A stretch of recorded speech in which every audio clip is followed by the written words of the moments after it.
Well, now I know what the YouTube headline's going to be That here. might be the best part of the whole interview.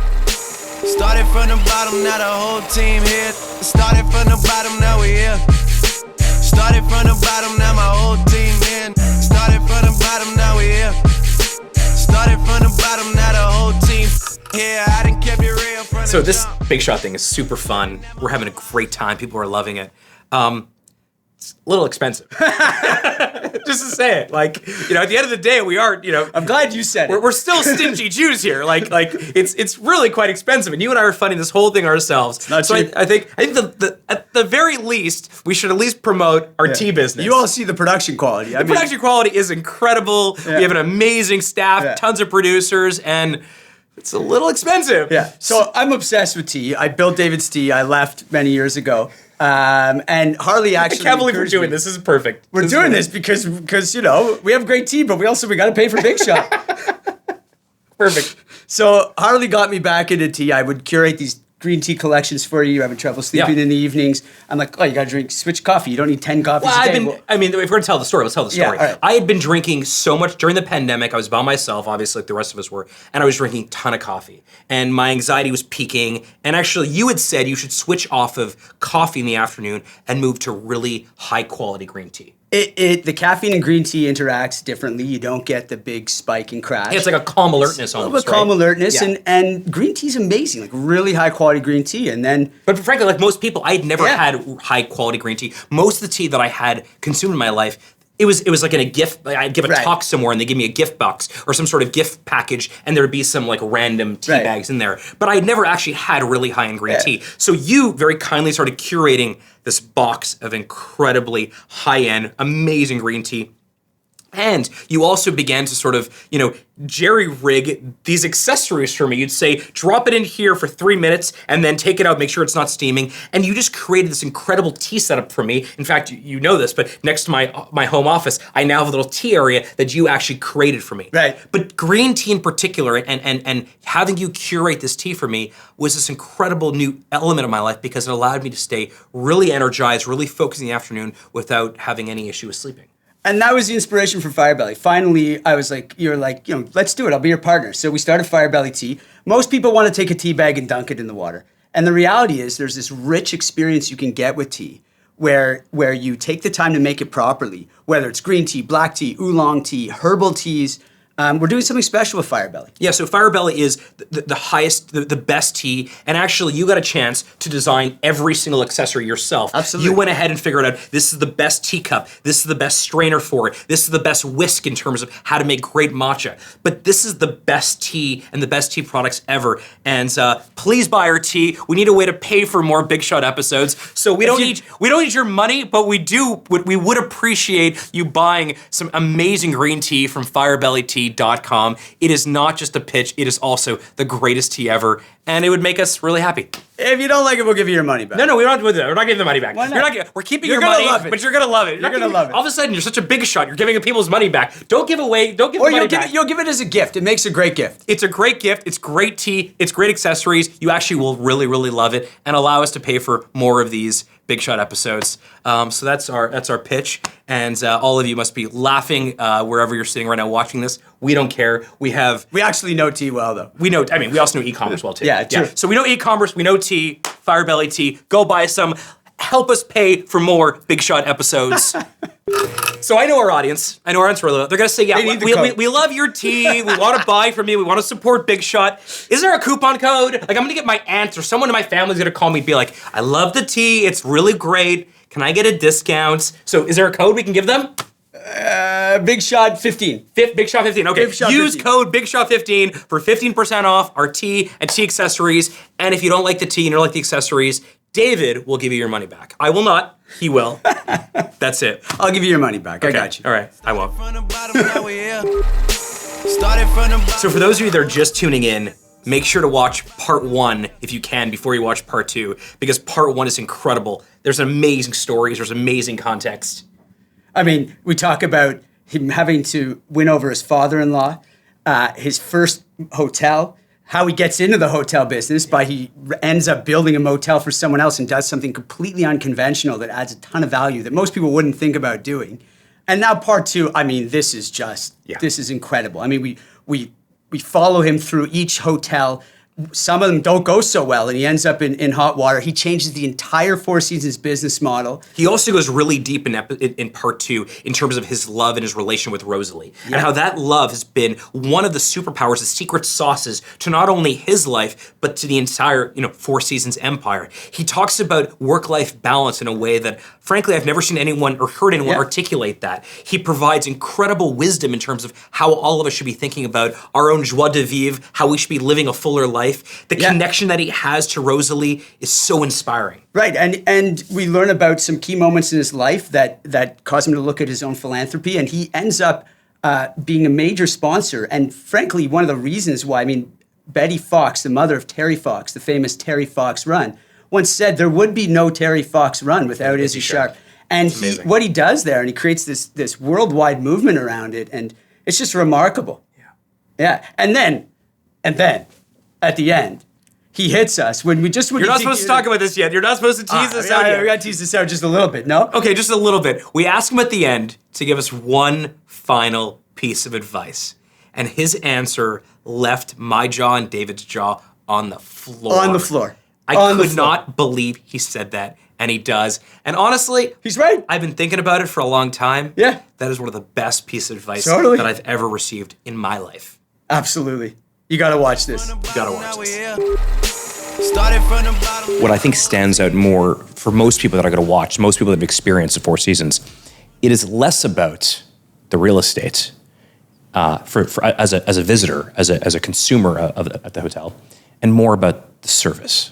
And the service at the Four Seasons. And I want to talk a bit about the Golden Rule. I want to talk a little bit about how you cultivated this culture of incredible hospitality in a way that I don't think most people experience at any other hotel.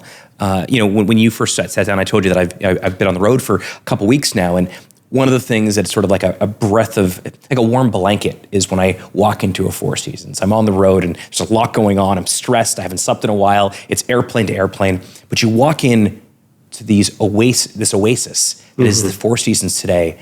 And yeah, the real estate obviously supports that culture, and the environment supports that hospitality. But there's something about the service that you experience as a guest at the Four Seasons that is unequivocally different. And every single one, too. And every single one has it. And there's a consistency to it, but each one has its own flavor. Yeah. When did customer service and when did that feeling of hospitality become such a cornerstone of the Four Seasons brand?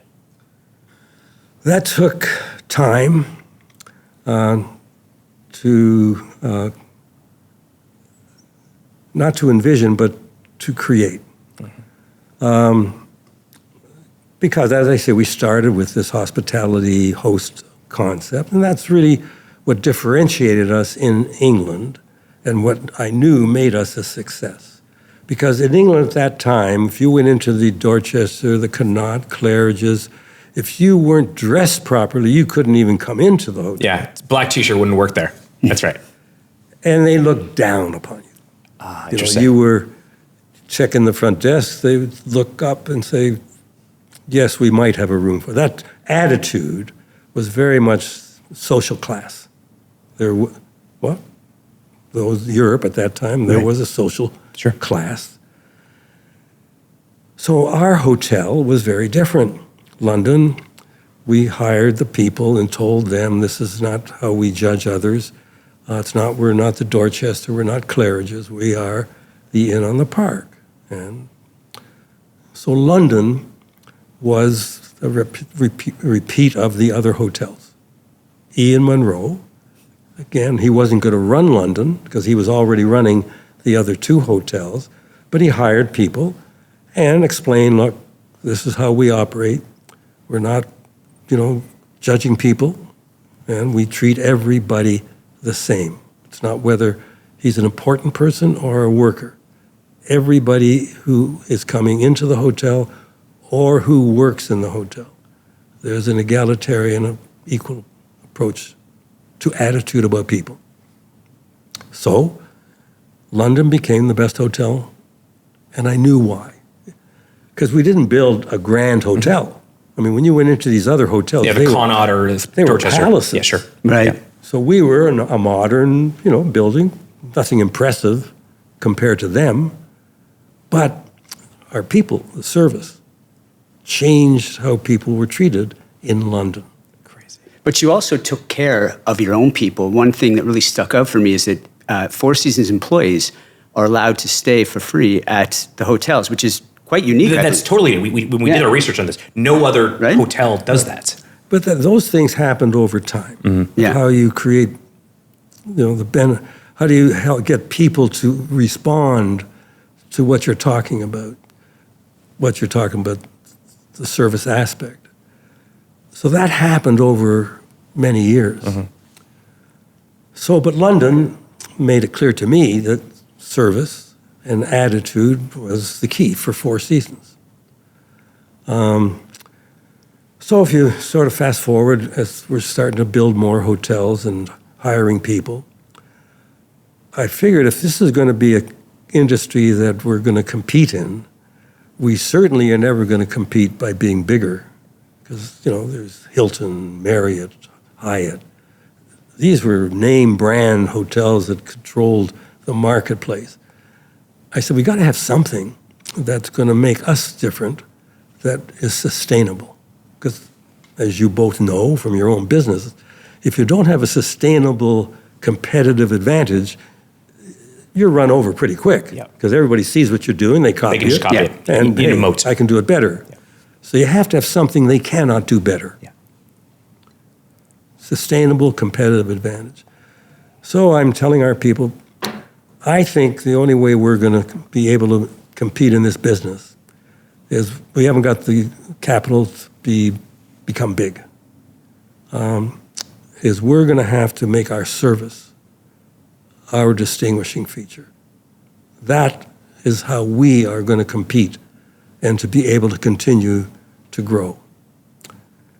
That got a lot of laughs and jeers and yeah, sure, you're not really serious, are you? It seems gimmicky almost.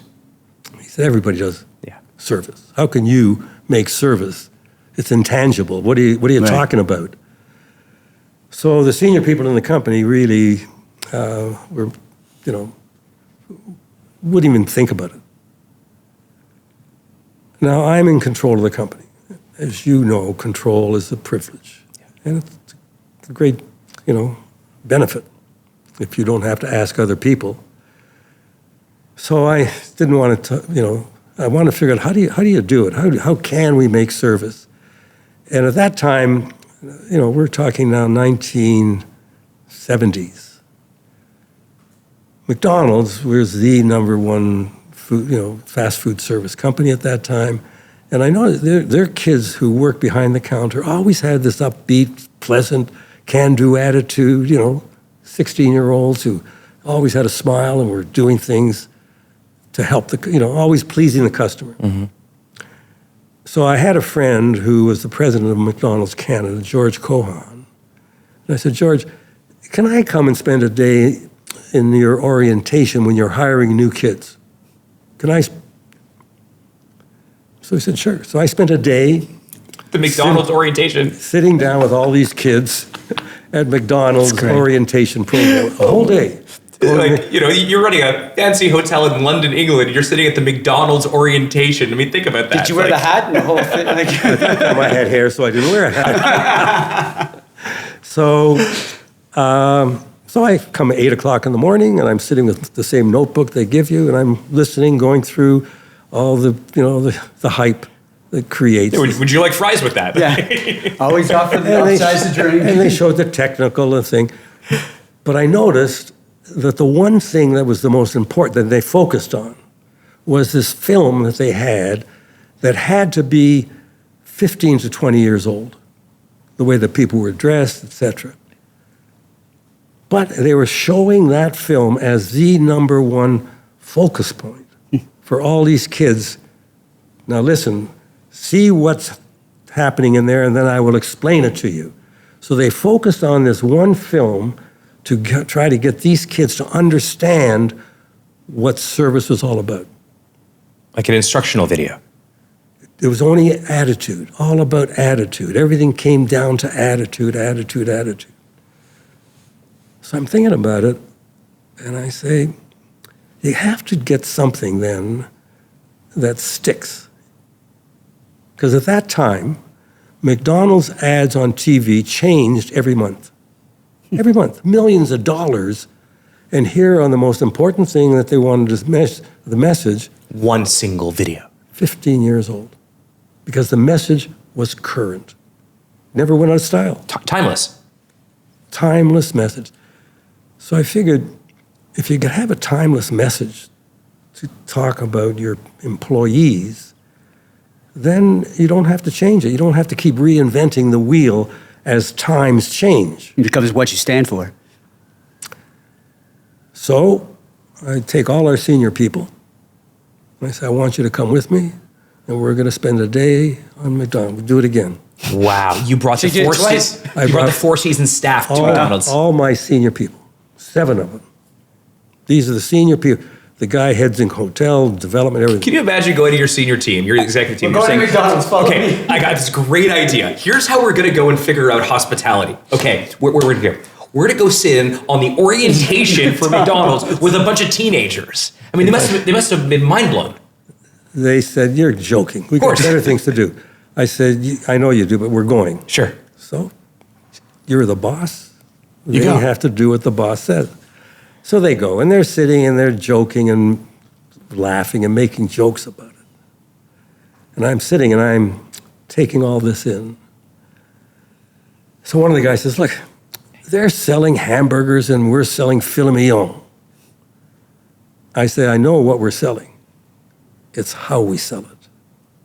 So I knew we were in trouble. There's no way that I could get this message down to these people. Because that gave me the idea that the message that we might use is the golden rule. Because it's, motherhood. Do unto others as you would have them do unto you. What could be simpler in telling an individual, that is how we are going to manage our workforce? Well, these senior people joked about it, laughed about it, and they said, look, that's philosophy. We're running a business. How are you going to get that across? I said, I don't know, but that's what we're going to do. So my first task at that time, that I had to terminate all these senior people. So I'm talking about people who were very competent. They knew how to run a hotel. They knew all the business aspects. That's how they grew up. They were competent in their field. And, one of these is a very close personal friend. So I decided we're going to start over. And over the next couple years, I changed the senior people in the company. They weren't willing to live the brand. They would give it lip service. Right. But if they weren't going to walk the talk, if their actions were not going to speak louder than their words, how could you do it? Because if you can't get the message down to the bottom of the triangle, because those are the people who are talking to the customer. Sure. So if I can't get that message down, It's never going to work. Spitting in the wind. Does that mean you actually had to part ways with a good friend of yours? Good friend. And so the sacrifice you're willing to make, that's a pretty big sacrifice to, you're working with a good friend to say, look, this is not going to work out because I need you to live by these principles, not just repeat them to me like, lip service. There's this quote that I read that I really love. I'll read it to you. The reason for our success is no secret. This is about the Four Seasons, of course. It comes down to one single principle that transcends time and geography, religion and culture. It's the golden rule. The simple idea that if you treat people well the way you would like to be treated, they will do the same. You also said this: long-term success is never achieved on your own. The phrase "a self-made man" is a myth. All along the way, we need support. So not only did you codify the golden rule, but you ensured that everyone around you helped to disseminate it. How did you maintain that? How did you ensure it's stuck over a long period of time, especially as you go to, over 100 hotels around the world? Well, the message that we started with, I had people who did believe because that was their work ethic. This wasn't new. This wasn't something you had to invent. Yeah. This is how you have been brought up. Yeah. So the people that finally I did hire understood and believed and say, yeah, I buy into it. So we set out to talk about it rather than to put a memo out. So I and a man who was now head of hotel operations, his name was John Sharp, not a relative, just a very hardworking, bright, he could have been a doctor. so that was the caliber of people. So he and I set out to talk to each hotel, met and talked to the senior people. And what I did is I wrote out a mission statement. That is still the mission statement of today. I didn't say I wrote it out. I talked to our head of marketing, Doug Hall, and said, Doug, I want to write something about, and it's all about the golden rule. And I want to talk about it, our goals, our beliefs, our principles. So I don't want to use the word the golden rule. I just want to talk about our goals, our beliefs, in a way that people can, hey, that makes sense. So I used that when I went out and talked to the hotels. Spat with the senior people, went through this mission statement, so to speak, and said, do you think you can live with this? Are you prepared to work with this principle?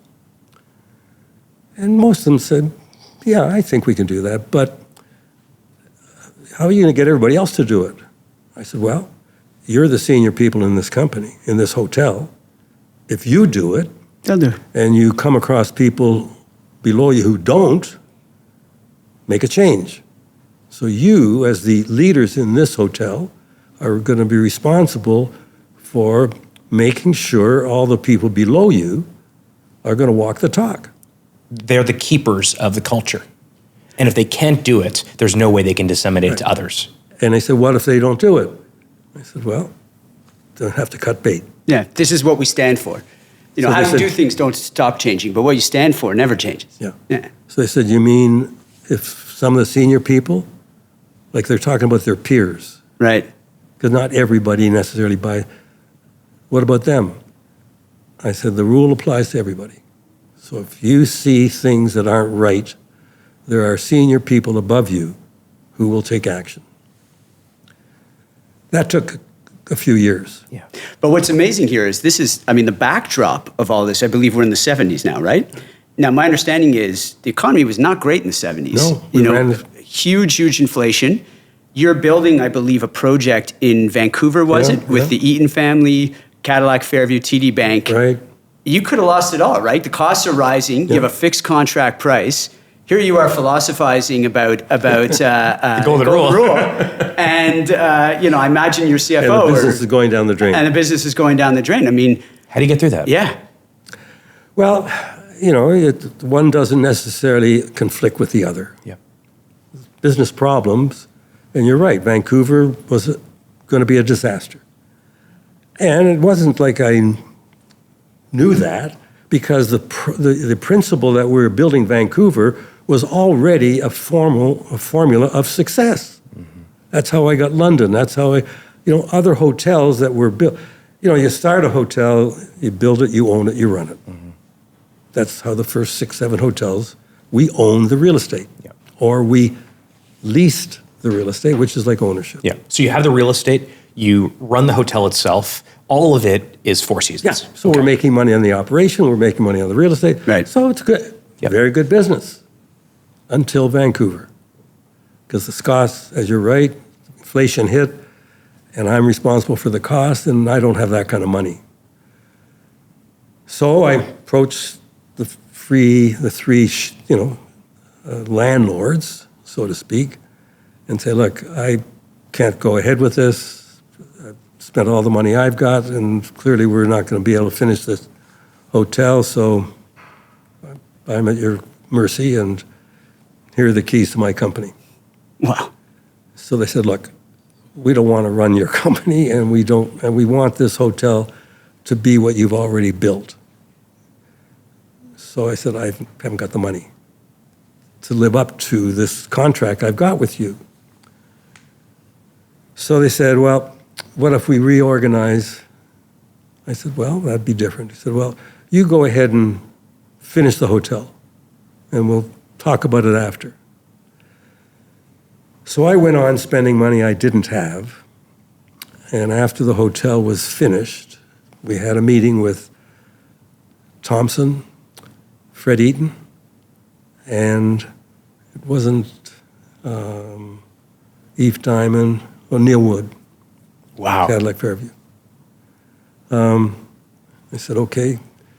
They rewrote the deal to make it reasonable for me to continue operating the company and this hotel. So on a handshake. Why did they do that? Because I lived up to doing what I said I could do for them. Vancouver became a phenomenal success. It was the center of Vancouver.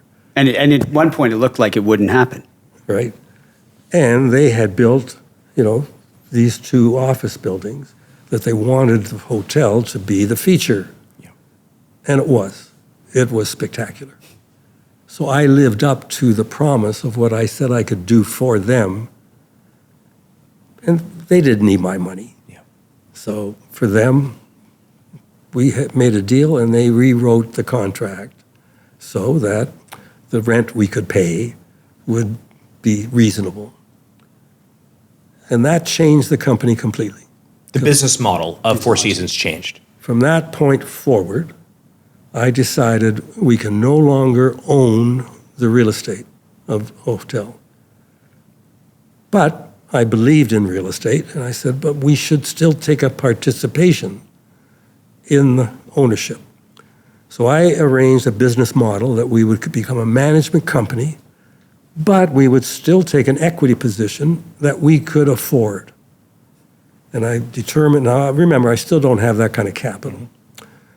So I worked out a formula that the management fees we would earn on a new hotel that we would build over 5 years would be X dollars, and I would take 70% of that, because I didn't have an overhead. Mm-hmm. So I knew 70% of that fee is clear cash. Mm-hmm. I would go to the bank and say, look, over 5 years, I can pay you back out of these fees that I will earn if I get this deal. Mm-hmm. So if you lend me the money, I can get the deal. I could take a piece of the equity and probably make this deal.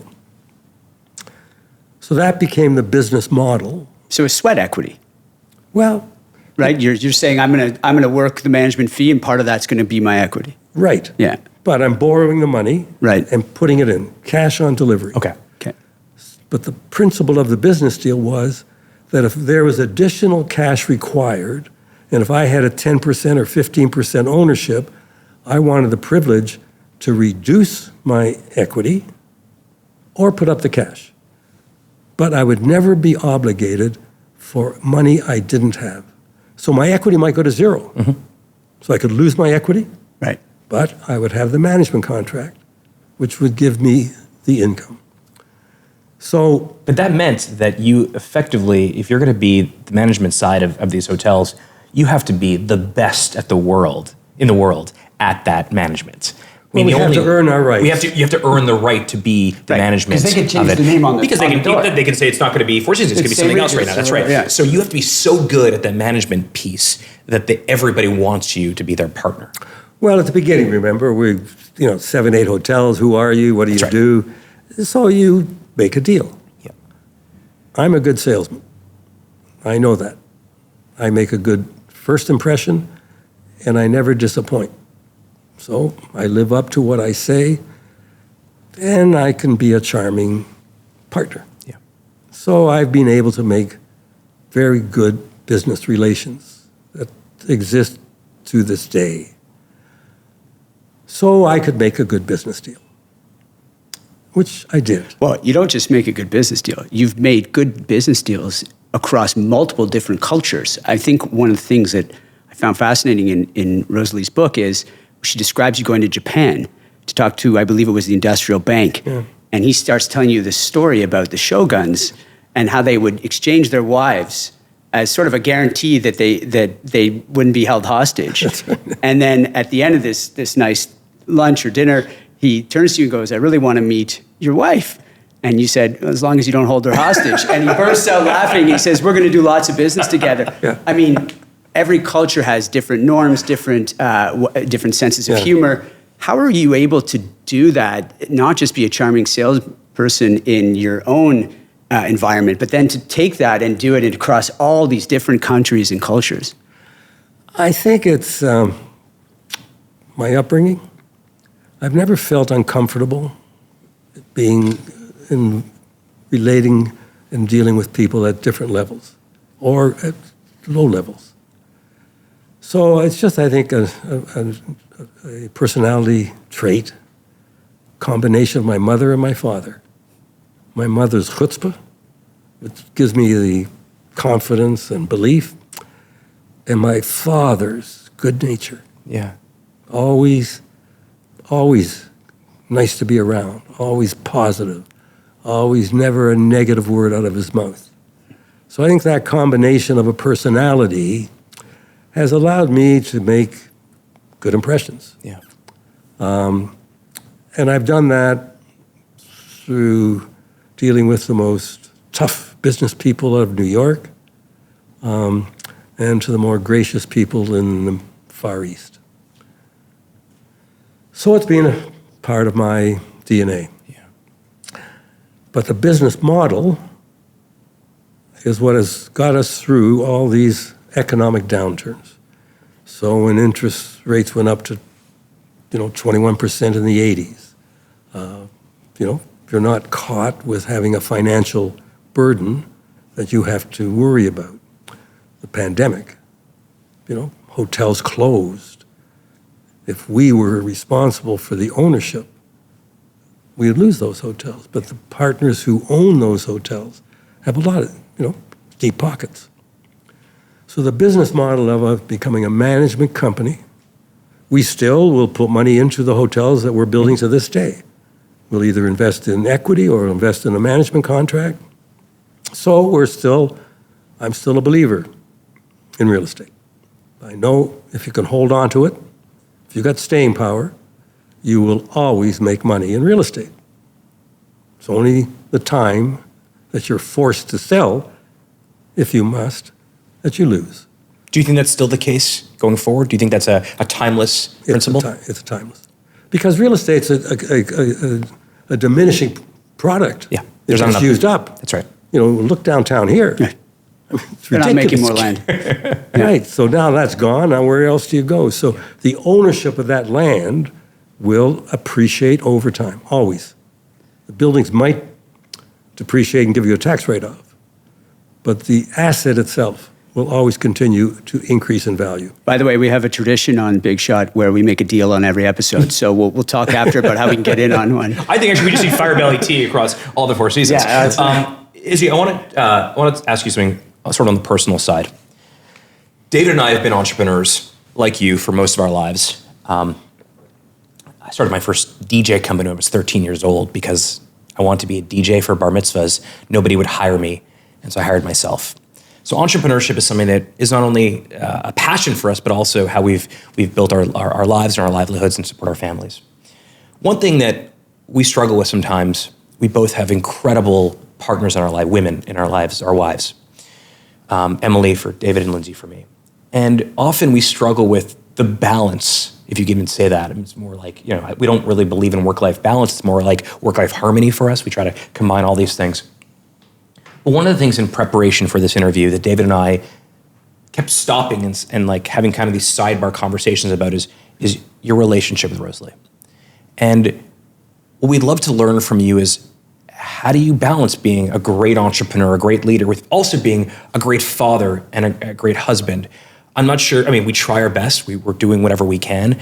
It's a constant adjustment. It is. And we sometimes feel guilty about not being there all the time. David has 3 kids. I have 2 kids. Can you talk a little bit about how you've sort of design that in your life? Because there's something so profound. You read it in the pages of Rosalie's book, but any research anyone does on Issy Sharp, your wife comes up. And you talk about that there's no self-made man or self-made person. I'd love to know from you what we can learn from that, because there's something so special about what you and your wife have. Well, you're right. I think the relationship that you have, that's the most important support you will ever get, is from the partner you have chosen to live with, regardless of who that is, and your family. There's nothing more important to everybody. It's just innate. You cannot ever, ever give up the love and devotion you have for your children. I've often said the only true love that exists is the love a parent has for their child. And it doesn't go the other way. It's involuntary. You cannot help the feelings you have for your children. It's biological. It's there. Yeah. It's there. And a woman has a stronger connection. That umbilical cord never gets cut. So that's what we're all faced with. Now, relationships you have with your wives or husbands changes.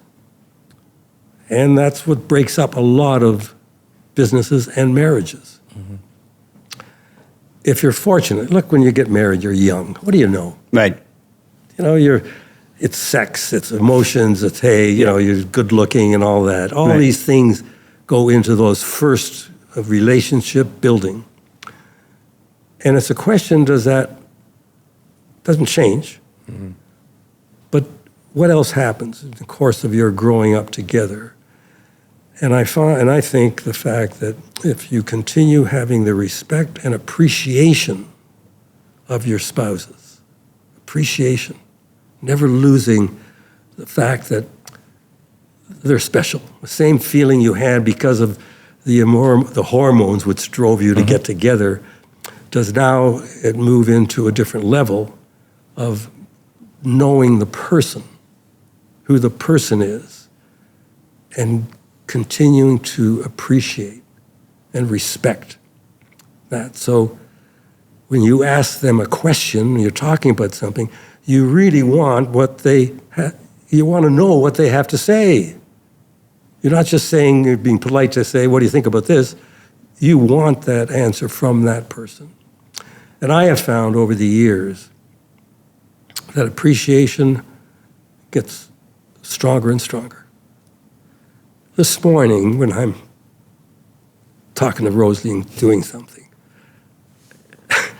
and she does something, it just had a string of my heart was pulled, because I've never stopped appreciating who she is and what she has given me in terms of my life, by what I've learned, her support, her, and as you say, your priorities. And I didn't have the experience and or understanding of having my priorities in the right place, bringing up the kids. Fortunately, Rosalie filled in the gaps. Like when I talk about it now, the regrets I have are that I left a lot of that part of my life on the cutting room floor. Yeah. I know that. Yeah. The kids say, no, Dad, you're wrong. You're always there.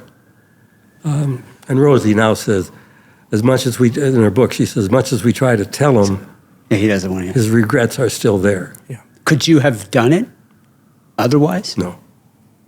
You're young. Your priorities are all in a different mode of what you're trying to do. Did I have to take all those trips to London? Of course. The deal wouldn't happen. That's the result. Yeah. You show up. Could I have said, no, I'll make it a telephone call and we can talk about the same thing? Because when I used to go over, we didn't accomplish anything. I would have lunch, we'd talk, and we'd go back. So, unfortunately, I think I left a lot of the role I played as a father, I believe. But I was there, doing my job when I could. And the kids, don't agree with me. Like sometimes when I'm holding a town hall and one of my sons in the audience, and that question always comes up. And he said, look, Dad, I'm here. You were wrong. So I think they see it differently. And it's tough. You don't build a business by going from 8 to 5 in the afternoon. Yeah. It's a 24/7 job. And, when they always say, how can I learn to become an entrepreneur? You can't. Yeah. You're born Yep. with that innate gene. Because that's what drives you. Yep. And as much as you have the other priorities clear in your vision,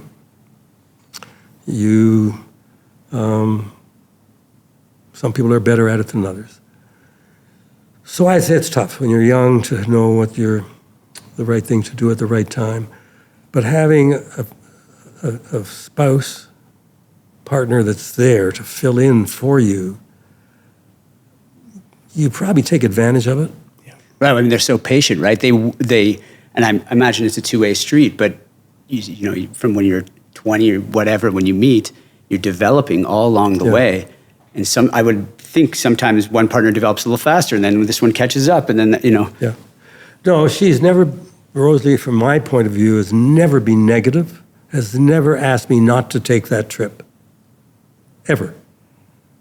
Knowing full well that I'm going to be gone a week and she's going to be 4 kids and 3 in diapers, Right. without having help sometimes. So... You guys were partners, though, and so it allowed you to sort of divide and conquer. We talked about Rosalie, and obviously in the book, one of the things that comes out that's so clear is her pride in you and how proud she is of what you've built, what you've built together. Were your mom and dad around to see the success that you built? They were to the point where we were, not where we are today, but enough of a difference in life for them to see it and shebnachas. Yeah. So they had... Shebnachas is what we're all trying to achieve for our parents, too. Yeah. Yeah. So that's, part of the gratification. Sure. Your dad, I believe, lived till the early 80s, right? My dad lived to 103. Wow. Incredible. And, he did enjoy the bit. You look fantastic, and you can see. I imagine you get it from him mostly. Yeah, we got good genes, longevity gene Yeah. that we both inherited. This goes a long way to help you. So no, they did. They were around to see the glamour of what Four Seasons became. And what about the philanthropy too? I mean, you've done so much on philanthropy, whether it's your donations to Mount Sinai, Sick Kids, the Performance Center for the Arts, which we both we walked took a by walk last night to go see it, and we're just like, in preparation we're for this guy tomorrow. Like, it's such a beautiful building It's gorgeous. to have there Yeah. on It's University. gorgeous. It's incredible. But there's one that we really want to ask you about. Yeah. So I mean, most people I don't think know this, but Betty Fox, Terry Fox, famous Canadian, once said, "Without Isidore Sharp, there would be no Terry Fox run." Right. I mean, I'd love to hear the story on You how didn't have that enough all... on your plate at that Right, point? There wasn't enough exactly. going on in your life It's to not start enough going Terry Fox on. You had come off a difficult time. You're building this business, and here you hear about this kid who's running, and nobody's really donating, I believe, at early days. No, you're right. And, I guess because of my problem that Rosalie and I faced with our son, dying from cancer, that's something that's with you forever. How old is your son when he died from cancer? 17, turning 17 18 years now. old, wow. So the loss of a son for any family is an unnatural event, especially when they're young on that. And that's with you forever. Over time, you're able to, and when that occurred, we had 3 other kids.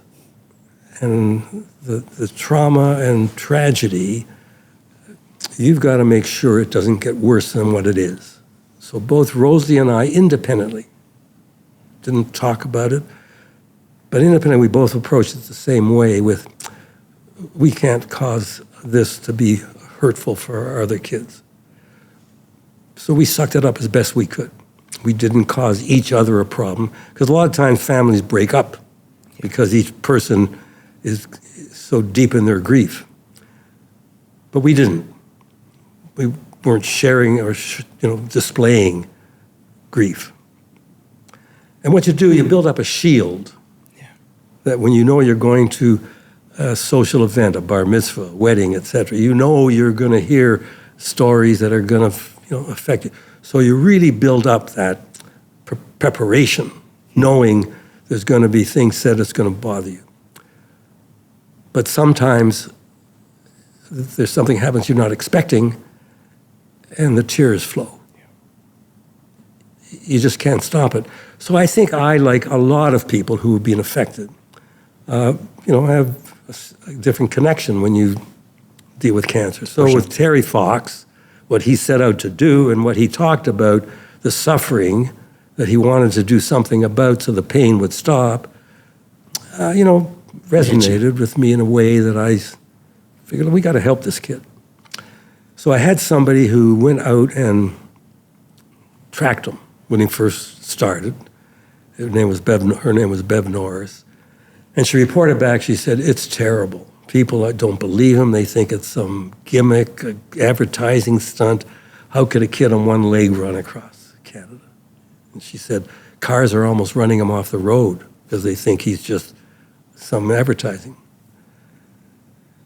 So I decided we'd try to do something and be more visible and put ads in the newspapers and magazines which said something like, we Four Seasons will donate $10,000, and I invited 999 other companies to join with Four Seasons to make it a $10 million run. Amazing. And put ads in the newspapers, and he heard about it, and then called me on middle of a highway somewhere, I guess. And in a voice, you could hear the tears. His voice was breaking down, saying, I was just ready to throw in the towel. But if one person cares enough, that's all I need. And he kept going. And then it did take off.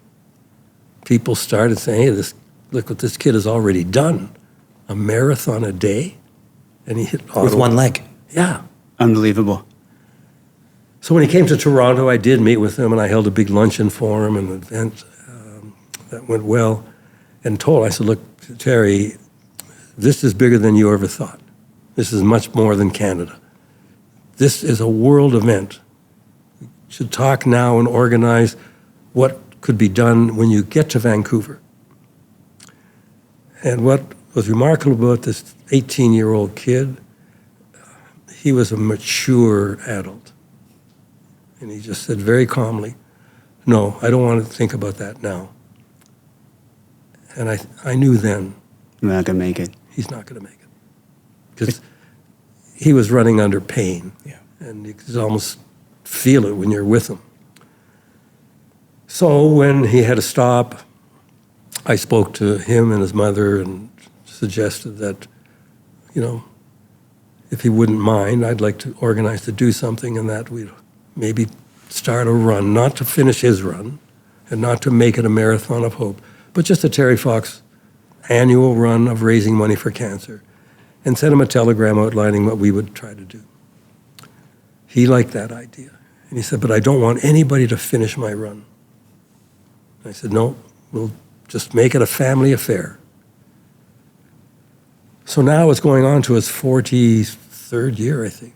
$850 million. $850 million is what the Four Seasons Terry Fox run is raised. And what occurred to me this year, wow. I never thought of it until this year when I was making a speech to our crowd, that's an additional $850 million that would never have been raised had we not started this Terry Fox run. Yeah. So in Terry's name, almost $1 billion has been raised.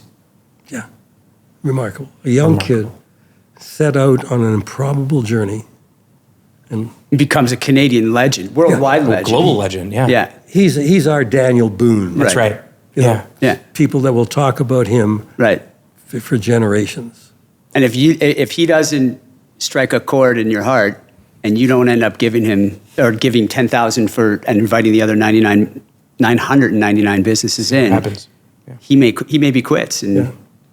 Could have quit. Izzy, I want to finish up with a question that we ask all our guests.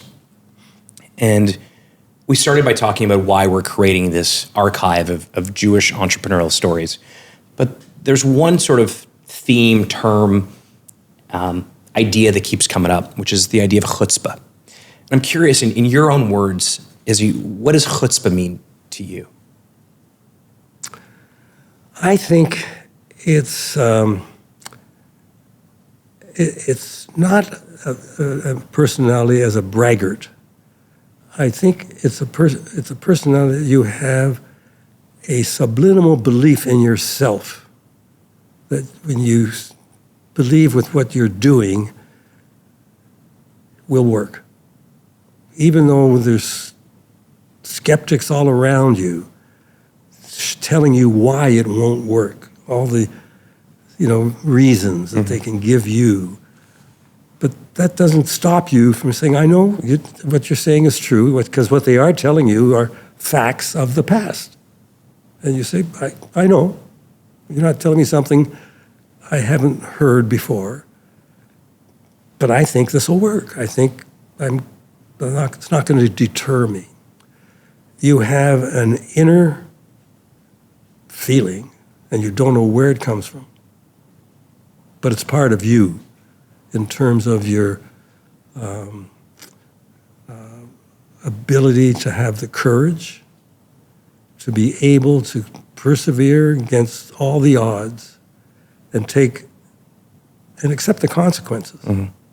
Because if you are going to roll the dice with everything you own, and You may lose. you may lose. Yeah. may lose. So I think that comes from your genes that you inherit. It's not what you learn in school or you can read in books. It's your natural personality that gives you the drive and the energy. As you well know, when people say, as Rosalie, I think, said in her book, I could go to 10, 12 hotels in, 15, 16 days. And she said, I marvel at your physical energy and intellectual capacity to always be on. And I say, Rosalie, when you're doing something that you enjoy, It's not work. you don't really get tired. Yeah. It's something that just human nature has given you that extra strength to continue. And so it's an innate belief that you're born with in terms of how you develop as a child. And I think it's not like being a narcissistic trump. Mm-hmm. Not that at all. You don't have an ego. It's not like you're doing this because, hey, look how good I am. Mm-hmm. So I think it's personality. And I have to say, our Jewish heritage goes back a long way that gives us the belief of can do. Yeah. If it doesn't work, so be it. Yeah. But I'm going to give it my all. Sometimes I tell the kids when they all ask these questions, I say, look, in your vocabulary when you're doing things, take the word if out of your vocabulary. Don't say, if I would have studied, I could have passed into honors. If I would have practiced, I could have run faster. That's bullshit. If is a crutch. You're afraid to say, I gave it my all. Yeah. I ran as fast as I could. I came last, but you know what? That's good. I know how fast I can run now. Yeah. So that is what the chutzpah is. Beautifully said. You're able to say, I'm giving it my best, and I'm making no excuses. If it doesn't work, I will say, hey, I wasn't good enough. Yeah. Wow. And that's okay. This has been an honor and a privilege. Thank you. Yeah. You know, David and I, as What caused you guys to start to put this together? well, first of all, you have to give me a second here. I'm a little bit taken back by what you just said. David and I are proud Jewish entrepreneurs, but we attribute a lot of our success on standing on the shoulders of giants. You're that giant, whether you know it or not. This office that we're sitting in right now, the companies that we have built, the projects that we work on together, we have modeled our ambition and our own ability to imagine what is possible based on what you did. Yeah. Watching you build what is truly one of the greatest companies, one of the greatest brands on the planet. Our bedtime stories and dinner time stories were about the Issy Sharps of the world and all these amazing, incredible Jewish entrepreneurs who came from very humble beginnings to become titans of industry and did so against this backdrop of anti-Semitism that, you know, we haven't known to the same degree as you did in you know, the 50s and the 60s and even the 40s a bit, I'm sure. And you know, what's our excuse, right? If you're able to overcome all these you know, whether it be poverty or these difficulties, anti-Semitism, people barring you from various institutions, can't get the right jobs. I know at one of your architect jobs you face some anti-Semitism, and then you're able to take all that and it doesn't stop you from keeping going, showing up every day. You know, we have no excuse. And I think that's inspiring. It drives us. You know, we want to be that next generation of Jewish entrepreneurs that contributes to the world and makes a difference and has a positive impact. If we can have half the impact on the next vintage of Harleys and Davids that, frankly, you and some of your peers have had on us, we think that would be a really great thing. And frankly, there is no archival of these stories. You can find bits and pieces of it, but there is no one place where you can go to find out about the stories of the world's greatest Jewish entrepreneurs of the last century. And so sitting down with people like you hopefully creates this time capsule that we can share with many more generations that come after us. And hopefully they start the next Four Seasons and the next Shopify's, the next David's Teas.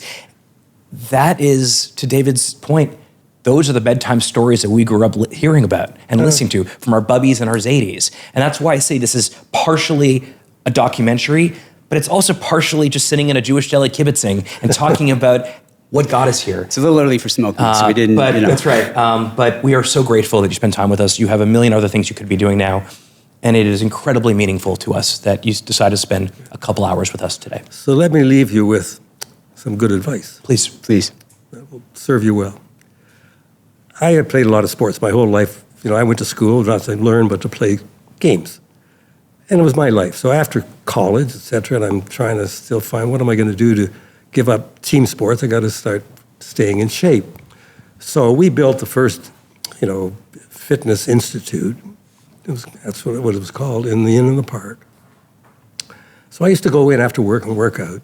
And the person we hired to run it was Lloyd Percival, who was Canada's foremost track and field coach. And he put me through training programs, and I got into the best shape in my life. I mean, physically, stronger, everything about it. And he explained to me, you know, now look, this is as good as you will ever get, but don't worry, you'll slowly go down. But if you keep it up as much as you can, it'll take a long time before, you know, you do much less.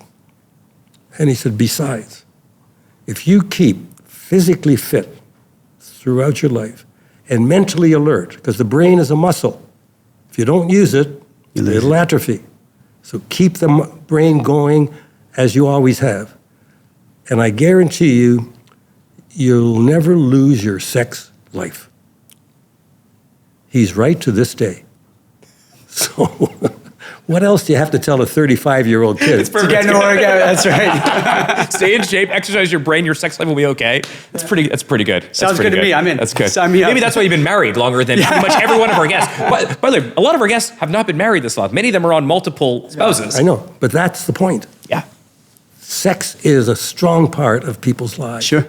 And the point, if you have a companion who, believes in it as you do, it goes on indefinitely. Well, now I know what the YouTube headline's going to be That might here. be the best part of the whole interview. Izzy, thank you so much. Thanks so much. Thanks That was so much. awesome. Started from the bottom, now we here. Started from the bottom, now the whole team here. I done kept it real from the jump. Living at my mama's house, we'd argue every